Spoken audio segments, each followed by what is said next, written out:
I do just want to ask you, because there's been a lot of comment about this, you, I believe, have applied for permanent residence in France, which is a member of the European Union. A lot of people are saying you're not practising what you preach. You think Brexit's a great idea, but you're not going to live through it. I think Brexit is necessary for the British people and Britain as our nation. But you're going to stay in France in the EU. I've never made any secret of the fact that I have my home is in France, in a particularly attractive corner of rural France.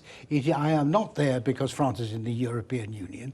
Look, I have devoted my life to doing what is best for Britain and best for the British people. And I've been very lucky, having been the longest-serving Conservative Chancellor for more than 100 years.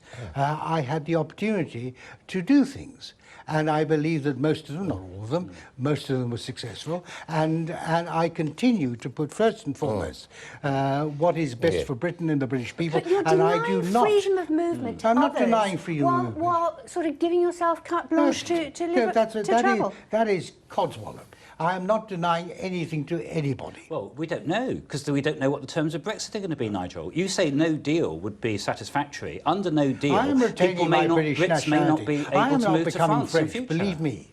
That's not the point. But do you think, Nigel, do you think anyone should have the right, like you have done, to move to France? Or to the United States or Canada. But what if, as a result of Brexit, there is no longer the freedom to move to France? Do you think that pulling up the drawbridge behind you is the right thing to do as a parliamentarian? Andrew, you talk nonsense. There are a whole lot of Americans living in France. You may not be aware. There are a whole lot of Americans living in France. But they don't have an automatic right to do so. It's got nothing to do with this. The way in which you, as a British citizen, have moved to France is taking advantage of freedom of movement of people, which will end after Brexit. No, that's nonsense. Well, it will end after Brexit. No, I'm not working in France. No. I'm not working in France. The right to live in France is regulated by the French state. Because we're members of the European Union, you have an absolute right to move at the moment. But after next March, you may not, and the people afterwards may not. For this carte de séjour. I didn't particularly want to, but they asked me to, and I'm a polite person, so I said OK. Well, politically, it might have been a good idea not to, because it does look a bit hypocritical of you. No, it's not hypocritical at all. When you are a hardline Brexiter who denies other people freedom of movement. Right. I don't deny anybody freedom of movement. It's going to be exciting today in the House of Lords. Well, I just want to ask you both where you think this is going to end. Assuming the Lords does send this back to the Commons, do you think Mrs May will be defeated in the Commons? I sincerely hope not. I think anybody who makes a confident prediction will be ill-advised because it'll be a very close run thing either way.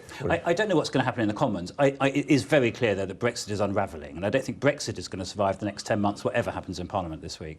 I think Brexit is probably going to happen. The majority of people are now utterly resigned to it, whether or not they voted for it or against. Okay. Brexit will happen. It will be it will be a disaster if the British people's verdict in the 2016 referendum is thrown out. That would be a major disaster. But if there's any disaster, Nigel will be able to observe it from France. That's the last word. Thank you very much indeed.